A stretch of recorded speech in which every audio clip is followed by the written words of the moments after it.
At drop-off this morning, thoughts on what kids are picking up. It's a worry. Back for 2 weeks now, those on the school run in Glasgow concerned about a rise in COVID cases, but also at the idea of pupils missing out. And it is something that we do worry about every day, of course, as parents. But we're just trying our best. They've got to go back to school, otherwise they'll be sitting in a house. There's been some cases at school, but they seem to be dealing with it really, really well.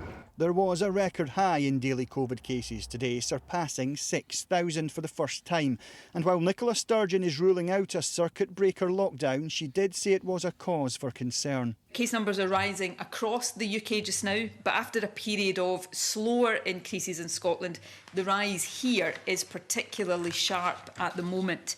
That is possibly, at least in part, a reflection of the fact that our schools return earlier with the increased interactions that come with that.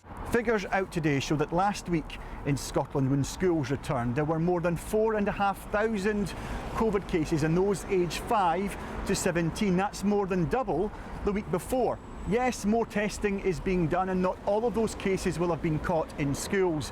But the government has acknowledged that the return of schools has fuelled a rise in COVID numbers. Rules in place before summer have returned, like face coverings for senior pupils, but one teaching union's concerned at changes to how close contacts in class are measured. There's a higher threshold before a test is required, and that to us is leading to some children who potentially are infected being in schools. But is there a chance kids could be out of the class if the numbers continue to rise? One public health expert thinks not.